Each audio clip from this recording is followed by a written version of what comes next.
I did everything with her. Wherever I went, she went, you know, kind of thing. We had a lot of good times in the neighborhood park, you know, swings and stuff like that. So, yeah, there were a lot of good times there. At first, you know, it seemed like everything was going to be great. You know, he took care of Angela, he took her everywhere, he played with her, really a good father. And then I remember him saying to me that I was a federal agent working with the DEA, going after some of the baddest criminals out there, and now I'm home babysitting a baby. He was not able to let go of the job at all. And he had to focus that energy somewhere. And it was on us. And it was a living nightmare.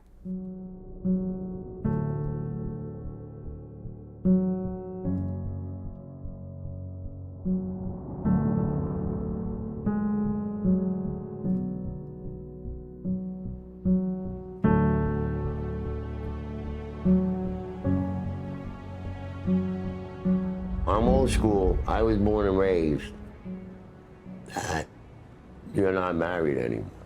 This is what state police told me in the academy. You're not married anymore. You're married to the state police. You're not white, you're not black, you're not brown, you're gray. Because the uniforms were gray. No family. Your brother in gray is your family. This is what they told us in the academy. A decorated 23-year career with the New York State Police began for Michael in 1978, with assignments working highway traffic enforcement and accident investigation. And I made my way to I-95, the New Rochelle barracks, from New York City line to the Connecticut state line. 13.2 miles of the worst interstate in the country. Pretty much every other day there was a fatal accident. And tractor trailers involved, so a lot of times it was multiple fatalities. And with the I-95 being one of the state's most notorious roads for drug smuggling, Michael and his squad were now getting noticed for their arrest numbers. I was always the type of guy that was gung-ho. And I realized, by accident actually, how much stuff, illegal stuff, is going up I-95 into, you know, New England, Maine, Massachusetts, Connecticut, etc. Well, we went from 0 arrests to 52 felonies a month.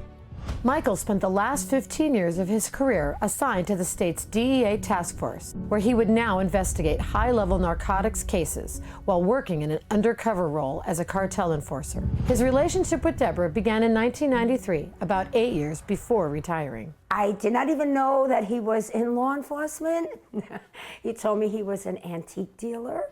And I later found out that the reason this was happening was because he was undercover, and he had to be very careful with who he shared his identity with. I did some crazy shit that I maybe shouldn't have did, but I did it. You know, that's just the way it was, and that's, you know,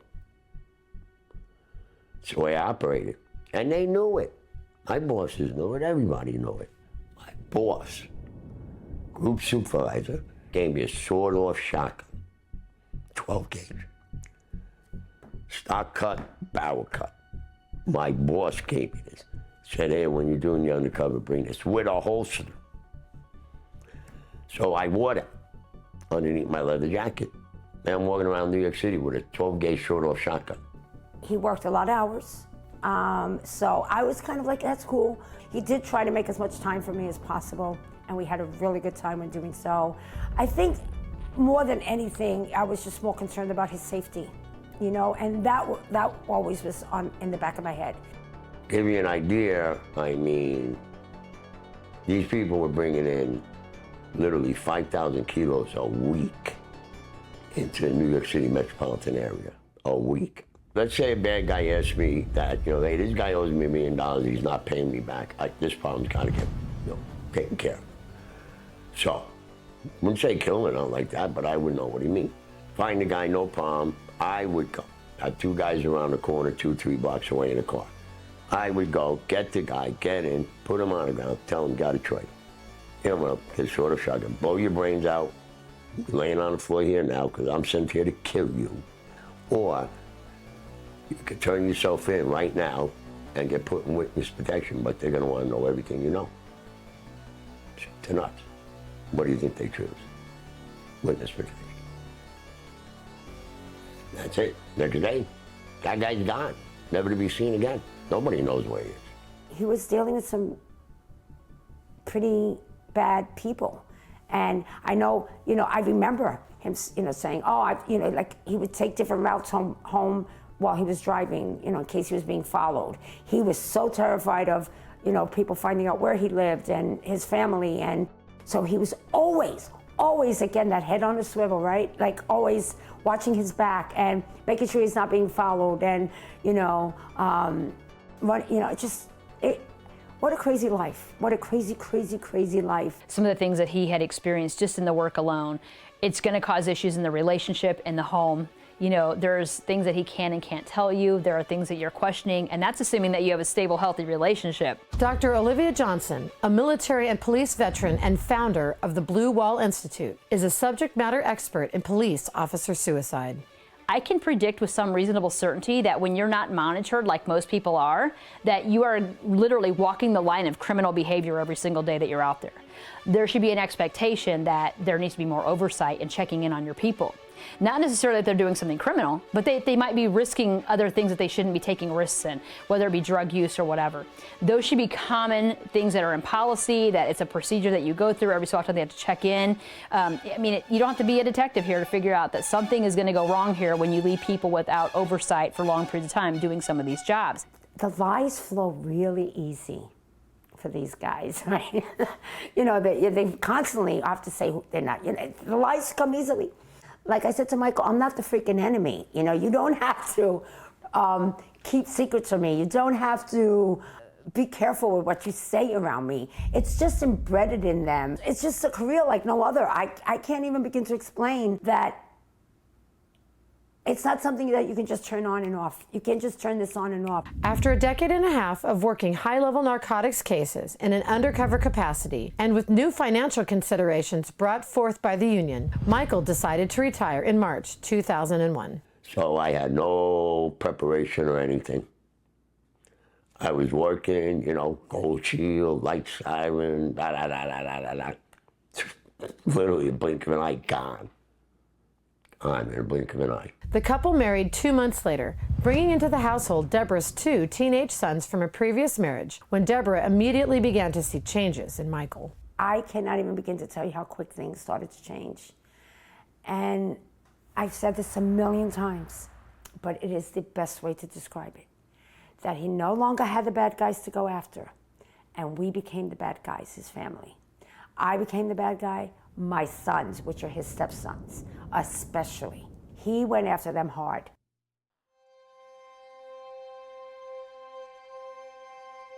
All the other jobs, quite honestly, just seemed really boring. No insult to any other career field, that seemed like a calling almost, like there was a voice saying, you're gonna be doing this. I joined the department in 2007 after I got out of the Marine Reserves and graduating from college. And I felt like it was a calling that had been answered, and it was a dream come true. I knew from day one he wanted to be a cop. It's who he was. He was Mr. Safety Life, is what I call him. Scott Medlin joined the Marine Reserve in 2001 and went on to serve tours in 2003 and 2005 in support of Operation Iraqi Freedom, an experience which led to consequences familiar to many who have found themselves within the perils of war. I went through a close mortar fire incident that it was just a miracle me and the other Marines survived it. When I got home, that incident kept playing over and over again in my mind, and I was reliving it time and time again. But all I was wrapped in was the mentality of, well, nobody knows what I went through, you can't relate, I'm not the problem. Scott was diagnosed with PTSD and brought the weight of his military experiences with him when he became a police officer in 2007. He and Rachel were married in 2010, about 3 years into his police career. We get married and it's a bit of a structural break in I'm 24, I think, when we got married. So 24 years, come from a big family, always in sports, to just the two of you. So all of a sudden, the schedule is such that he worked every other weekend, and every 2 weeks he rotated nights and days. And during the week, he would work at least until 7 p.m., not home till 7 or 8, and then that rotated nights and days. So it started to be a little bit like, this is different. I was working every other weekend, or we did 2 weeks of days, 2 weeks of nights. It wasn't easy, and it was a big adjustment for her to get home from work and me to say, I'm out the door. I know we knew what I was getting into, that kind of thing, but you really don't know until you're in it. And that was the first challenge, was the schedule. As the first 3 years of their marriage progressed, Rachel, as well as friends and family, had noticed the line between Scott's personal and professional life would seemingly blur during social settings. I knew he was safety life and hypervigilant before. It just brings out a little bit more because it's difficult to turn off the muscle memory. A 12-hour shift when you're driving and constantly having to look around. So if we finally do go out on the weekends, we go to a restaurant where hopefully nobody's there that you arrested, and now your family, and they see your family, right? Safety issue. It's the looking around, and we absolutely have to sit at a part in the restaurant where I can see the front door. Rachel would make plans for us to go hang out with friends. And if I had a long day at work, I would say, no, you go on. I just need to be alone. I would grab some beer and I would watch TV. That's all I would do. It was becoming a habit where if I felt the slightest bit tired or something, I would just say, no, go on. Not knowing just how important it is to foster relationships and be around people rather than being, not isolated, but at least feeling indifferent towards being around people. I don't think we do enough to educate families and the individual that's struggling what they're going to be dealing with for a lifetime, if you will, of some of the issues. Just moving through a career, even without a PTSD diagnosis, you're going to be bringing up baggage that you had before you got into the career that might literally be triggered by something as you move forward. And we're not educating people on that part of it. I got PTSD. I learned long ago that if I did not open up about it, it was going to eat me alive. I was having nightmares 4 or 5 times a month. Glenn Williams is a retired Salt Lake City area police officer, having served 26 years. After being diagnosed with PTSD, he set out on a journey to share his experiences with marriage, relationships, and communication in writing his book, Bridging the Gap, as well as courses he teaches nationwide. Shiloh is his support dog. Every class I ask this question, how many communities do we belong to? And family is always brought up. And which is the most important community? And it's always family. But if that's the case, why is our divorce rate so high? Why aren't we willing to step forward and not just go through the motions, but actually apply those things that we're being talked to about? I didn't know what the heck was going on within me. The only thing I contributed to is I had a lot of downtime. So a lot of the ghosts started coming back into my mind. And I didn't know what it was. He literally brought his work, which he never did before, into the house because he no longer had that place to go. And the little angel. In November 2001, the couple welcomed a baby girl, further changing the dynamic of the relationship, as well as Michael's 180-degree turn from being a well-regarded member of a DEA task force to a recently retired cop and father of a newborn. December, January, February, and it's February 27th.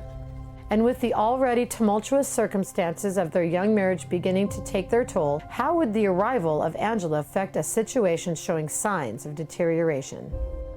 I'm emotional right now because we have this beautiful baby girl. And I was so happy, and Michael was so happy. I mean, we were all so happy. And I'm emotional right now because I had no idea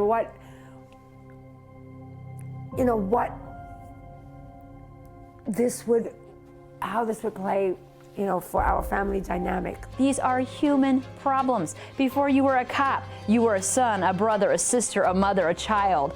You were human before you came here. You're still human and you have issues. And if we could get on that boat of understanding that we're going to continue to have issues until we do something different here, anyone with half a brain would understand that what you're doing is going to cause an issue later on, and that's assuming you brought no baggage with you when you came in. And everybody brings baggage. So something will be triggered.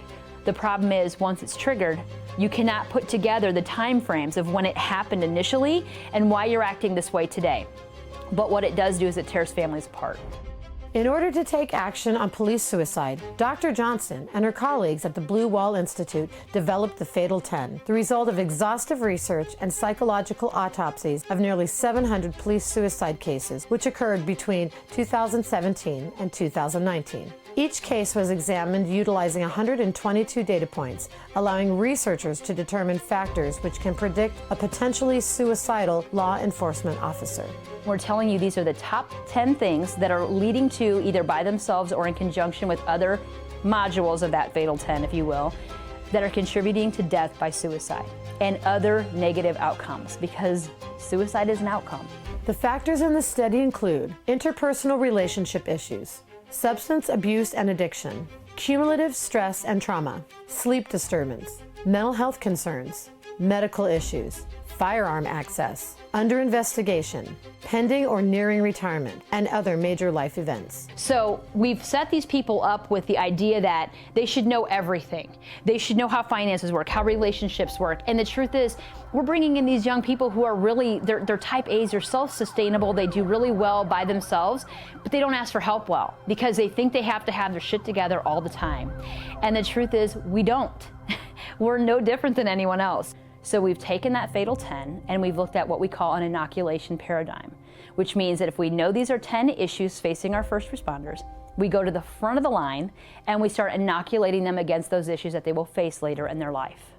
It was definitely a little scary and unknown for me for my earliest memories, because I think a lot of what I remember is negative, unfortunately, just in the beginning when we lived in New York, and that was kind of the beginning of my dad's, issues. I don't even know how to describe it. It was just, it was kind of like, how do I keep him reined in? How do we rein Michael in? I didn't know there was a problem. I just knew that he was having a difficult time adjusting from the work that he did to being a civilian. When a law enforcement officer suffers from trauma, their family will suffer right along with them. In 2004, the Ortiz family was about to experience a disastrous consequence of the unchecked issues Michael brought with him after retirement. The man that I met was gone.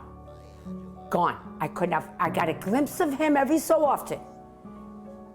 A glimpse. But I was face to face with a stranger.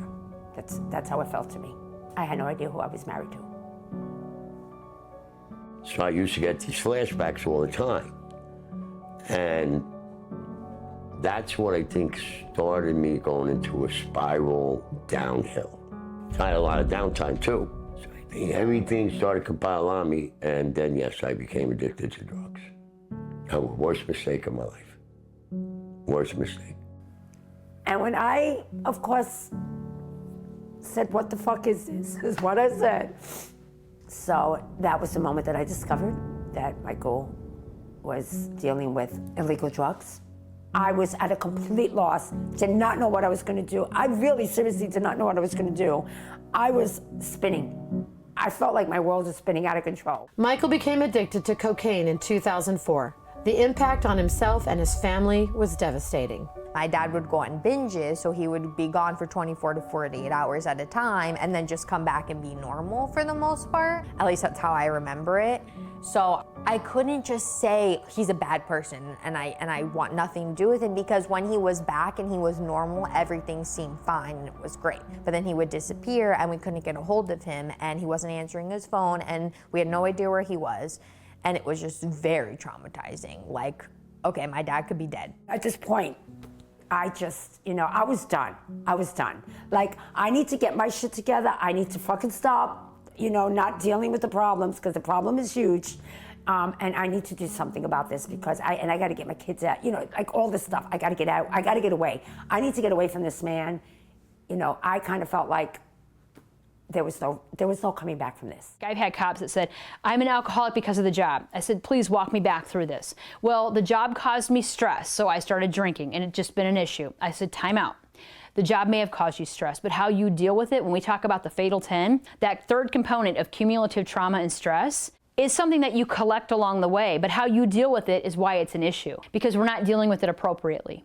We're not going to see counselors, therapists, clinicians. We're not asking for assistance. We're not going to anything that helps us get better. We think that by drinking and drowning our sorrows away, or using drugs or gambling or sex, whatever, that somehow we're going to take care of that issue.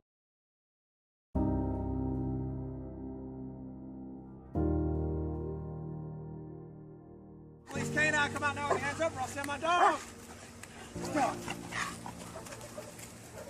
After 6 years in patrol, Scott achieved his dream of becoming a canine officer and was now paired with his new patrol dog, Romac.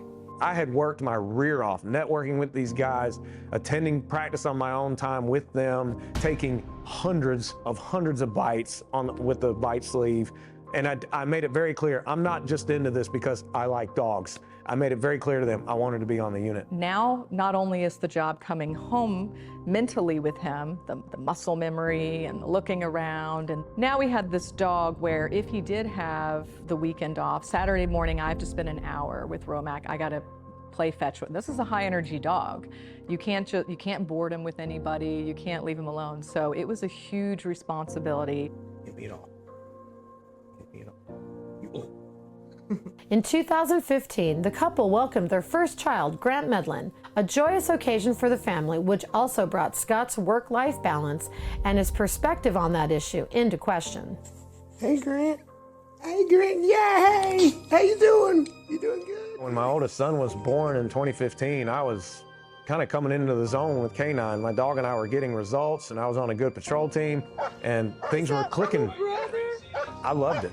I only took 5 weeks out of the 12 I could have, because one, I thought 5 would be enough. Looking back, I was just like, why didn't I take the full 12? I had the vacation time, I had the sick time, why not take the full 12? I'll tell you also why I didn't take it, because I felt like I needed to be with the team. I felt like I needed to be there for the department. I felt like I needed to be out there catching who needed to be caught. And it's not because it was some ego thing, it's just I felt a calling to be there. I ended up, for the first time, a little shift up again of stress in our life, where he goes back after 5 weeks and it is still fresh. That baby is still fresh and I'm still tired. And you're having these weird shifts and I got to keep this baby asleep and you're sleeping upstairs. And it's the first tinge of single parentdom that you get. And that was really difficult. During those 5 weeks, I was very eager to get back to work. He wasn't sleeping well at all, so we were exhausted. And it was just really hard to enjoy being a parent when you're dead tired and you're missing the job you feel called to do. Whenever Scott was working his job, it's his job, so you have to accept that's the normal. If you get mad about the nights and the weekends, you go back to, well, you should have known what you're getting into. It almost feels like there's nothing you can do, so don't cry over what you can't change. Just try to work with what you have. Even on days I was off, I would go drop him off at daycare. I wouldn't even spend time with him. I'd go drop him off at daycare because I needed to relax and get ready to get back out there when the next shift would come on. And so that was our normal for a while. But then he would start volunteering for more work. And I was thinking, what? Why are you volunteering for more work? It was in early 2016, with Grant now 5 months old, when a clearly frustrated Rachel suggested a startling alternative for their now deteriorating situation. The husband and wife get to a point where the wife starts feeling like the mom. Then you lose your partner. You lose your support, you lose the person who's helping you, and now they've shifted down to somebody who's dragging you down. February of 2016 was pretty tough because Rachel did basically make the argument, it's either me or the job. She had had enough of it. I complained to her about all the negative things. She never saw any of the positive things happening on the job at all. So looking back, she didn't have a good outlook on anything going on. She was like, how could you say this is your dream job? You're complaining all the time about it. What you doing? What you doing? You just sitting in your chair? There was never an ounce of divorce in my mind. It was just me thinking probably too logically about the dollars and cents and the logistics and the operations of the household. Gee, I could do this alone. Yeah, that's who I am. And so I said that to him, you know, me and Grant, we could do this without you. She said, I'm a single mother every other weekend. To which I said, well, this is what we knew we were getting into. To then again being, we didn't know the magnitude of how much it would impact us. How did he take that from me? Okay. I'm like, kind of expected a little different, but okay, you know, but you're like, well, maybe I don't expect different. Maybe he processed it different, but the reaction was like you're, you know, somebody on the street screaming about a drug deal gone bad, and you have to, She had that conversation, and I remember I went to canine training the next day, and I told the trainer, I said, man, I don't know how much longer I'm gonna be on this unit. She basically gave me the ultimatum, and he just went, man, how are you gonna work through this? I said, I have no idea. Turmoil ensued for the Ortiz family when Michael was arrested in 2006 for impersonating a federal agent. He had staked out the location of an old case for what he said was book research, but his vehicle was equipped with police items and weapons, and authorities said he identified himself as a cop. And then I get a phone call that Michael was arrested for impersonating a federal agent. One of the things that we miss when we leave the job is the camaraderie, because when you're at work, man, you're a team. And when you're a team, that's everything. And then all of a sudden, that's gone. I had my DA jacket on. Why I put it on, who knows? Maybe think I'm back at work. But to be honest with you, don't know, don't want to know at this point. But it all came down to this one woman said I identified myself as a trooper. And when in fact I said retired. So it all came down to, she's across the street. Did I say retired trooper or did I say trooper? He said he was there because he was trying to bring back memories to write a book. I think he was just completely lost. Then there's the thrill of the chase and the excitement that happens at work. And when you leave, all of a sudden that's gone. 100% missed it. No doubt, missed it. So yeah, I was reenacting it. Men that wore the uniform, that are wearing the uniform that my husband wore, coming into my house, taking everything out. It was devastating. It was horrific, and it was life-changing.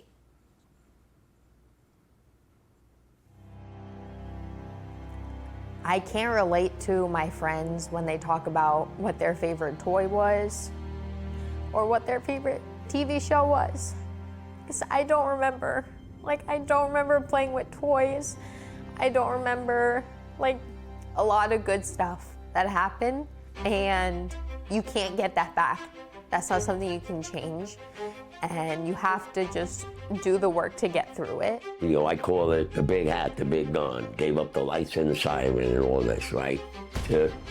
Now I'm doing nothing. Nothing. So then my mind racing away, thinking of all this other weirdo shit and everything else. That really was just piling on now. You know, now it's getting piled on. Then, like I say, big mistake was trying that drug. It was a terrible mistake. And there's no doubt in my mind, as I sit here and talk to you, that if we knew back then, today, I would have never been on drugs. I would have my problem taken care of. But nobody ever, once in my whole career, all the, you know, homicides, suicides, whatever that I went through, ever came in and asked me how I'm doing. Am I all right? Do you want to talk about it? Not once. I think if we have open, good communication all the way through, it won't get to that point, because they won't be afraid to share what's bothering them. They won't be afraid to say, geez, I'm having problems. When you hire people, you think you're getting the best of the best, right? And that may be true. But you also have to make sure that you are taking responsibility for the people that are being created now because of the environments that they're working in, and making sure that we're checking on them periodically to make sure if they're not well, what do we need to do to get them back on track? While Michael's arrest wreaked havoc on the family, a silver lining presented itself during the arraignment when the judge called Deborah into her chambers. I wish I could see that woman today. She changed everything. She said to me, honey, what's going on at home? And I said, I don't know. I don't know what's happening. And she said, honey, I think your husband is suffering with PTSD. We're gonna have him evaluated. They should have picked up I had mental problems. And I don't find out till later. The judge called my wife in her chambers after and tells her, I think your husband has PTSD. She never heard of it. I never heard of it. That was it. That was the answer. That was it. That was it. It was it. She gave me an answer, and they had him evaluated. And sure enough, he was diagnosed with complex PTSD.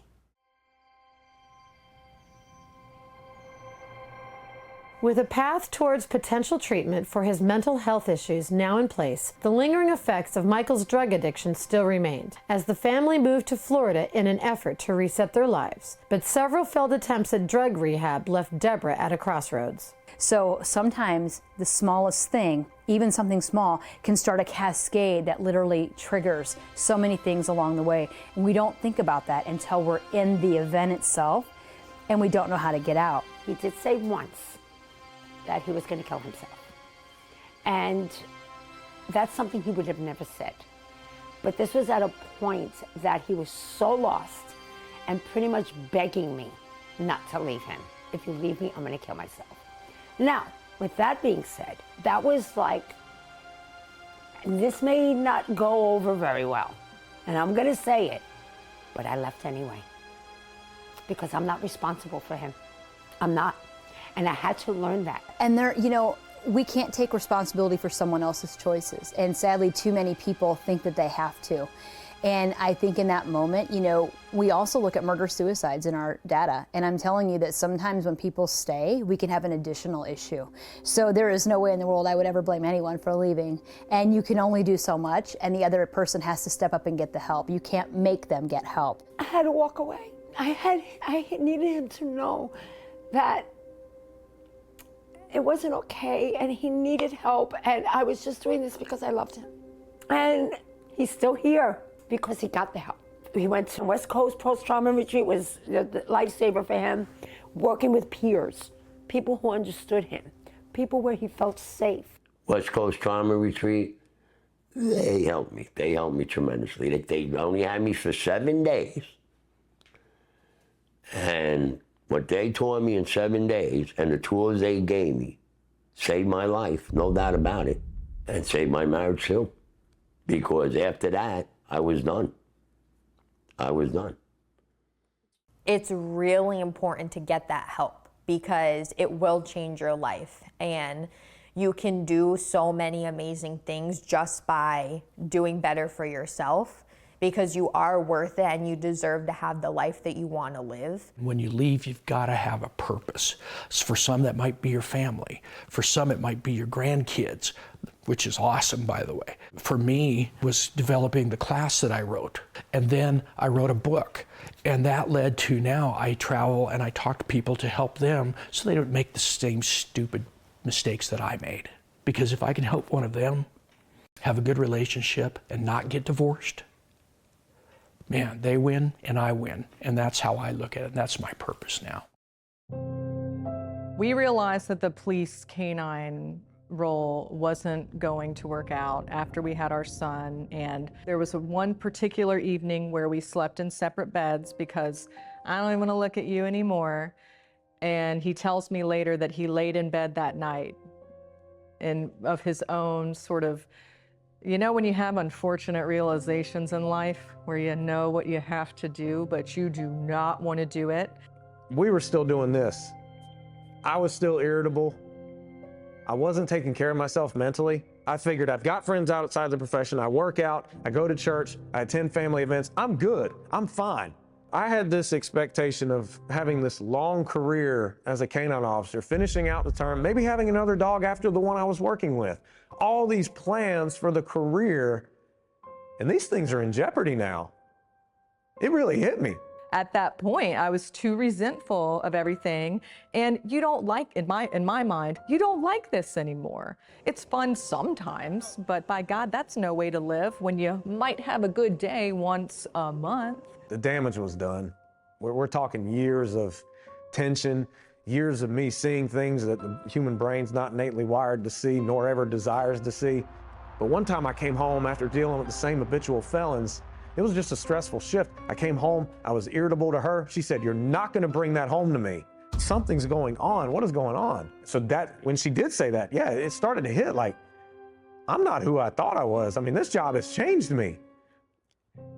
So many police officers are not gonna admit that.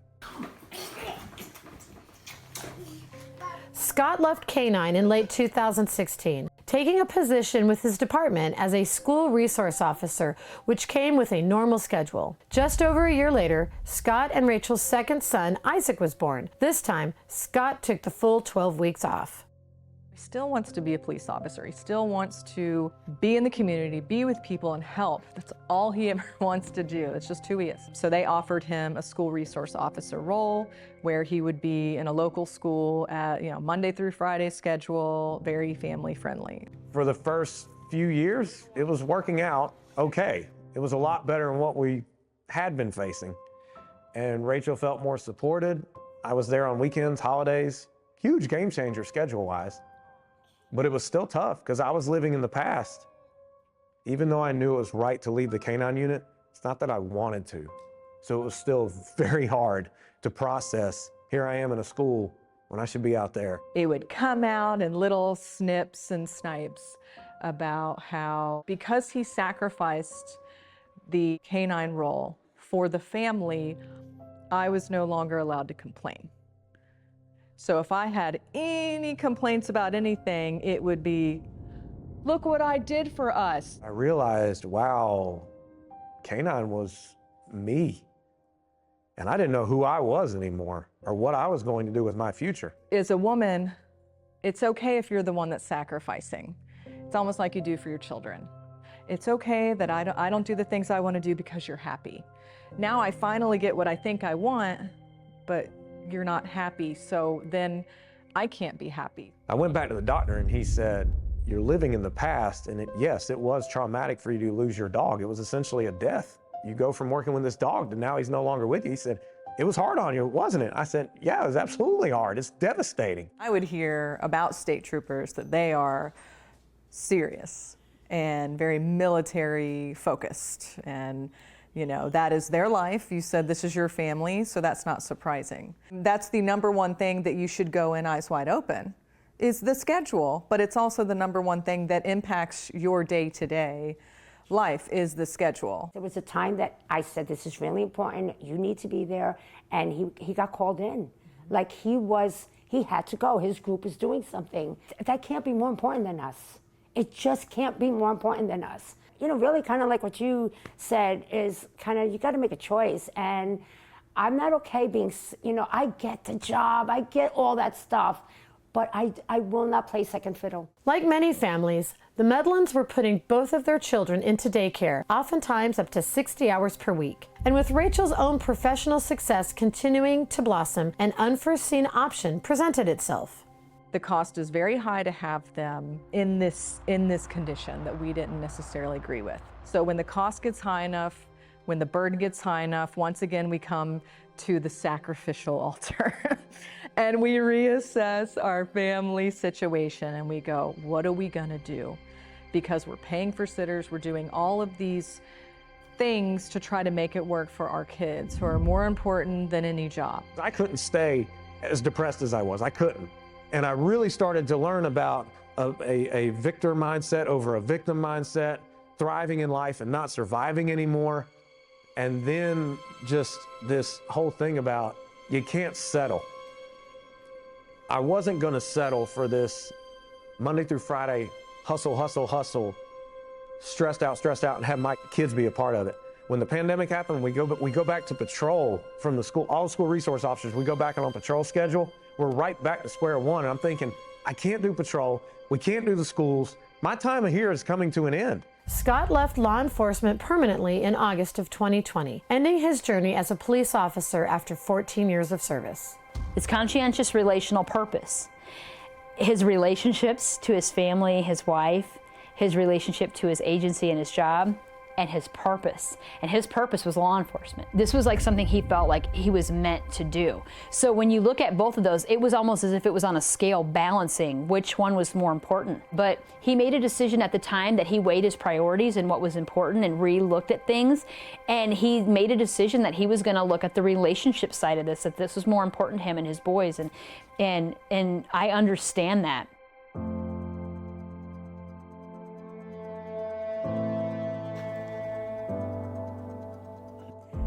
We really have tested the waters of marriage, family, and what it takes to keep going. And I'm proud of us. I'm really proud of us. We got here because we were resilient. And again, I just got to attribute to us, again, madly in love with each other. Otherwise, there ain't no way we're getting through it. And the love got us through it. And you doing research and finding programs and West Coast and all that. You don't get into this kind of career and not help make sure that we're having the healthiest of officers and the healthiest of families. So, you made no mistakes. You did the best we could. You did the best we could. Do you think I said anything to anybody about how upset I was after that call, seeing that person like that? No. I gave the typical police officer response. I'm fine. Don't worry about me. I'm good. In an effort to help law enforcement officers thrive in their careers, Scott created and developed the 10 Code Mindset, a class he teaches nationwide, as well as regular podcasts covering critical issues within the profession. In addition, he has written 4 books, including The Mental Health Fight of the Heroes in Blue, further arming our cops with the knowledge they need to succeed. Not existing, not surviving, we are thriving. That doesn't mean challenges won't happen and we're happy all the time. Absolutely not. It means when life does happen, how are we going to come out stronger on the other side of it? And now he's in this new role where he's working with people, he's helping people, he's being creative, he's got a bigger microphone. There's freedom, there's flexibility. Our kids are still young, we have one on the way. It's almost like the veil has been released, that you don't have to live with this burden anymore. Been blessed to speak literally now to police officers from East Coast to West Coast. It's been amazing to see how many people are in this fight, and I really do think we're helping with the momentum, shifting towards focusing on officers taking care of themselves, because that's where it starts. We have these human problems. We just have to kind of get back to the idea of understanding that other people are struggling right now. We need to be empathetic to other people, especially the ones we work with, because we don't know what's happening behind closed doors at home. And I can tell you, there's a lot of shit happening behind closed doors at home that people aren't sharing with you.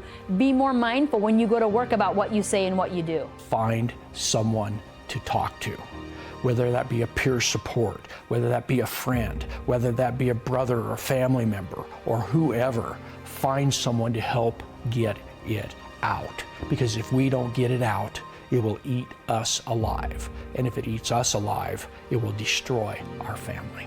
The message would be to the family, keep an eye out for certain things, the distancing, the lack of communication, this and that. Try to communicate, try to strike up conversation, wife to husband. You have to be honest. Now, how you are honest and how you say what you say, that all does matter. But I would really, really, really say if someone comes home and you can they've got that 1,000-yard stare, at least say, I see you're frustrated, or I see you're devastated, I see you're sad, I see you look stressed out. Do you want to talk about it? If it's not working, we are proof that you can change. Are you going to make the jump and fall perfectly on a beautiful pillow of success and happiness? Probably not. But if you don't ever make the leap, you'll never know. You'll just stay here on your sad cliff looking at what life could have been. If policing doesn't work out for your family, you're not a loser and you didn't quit.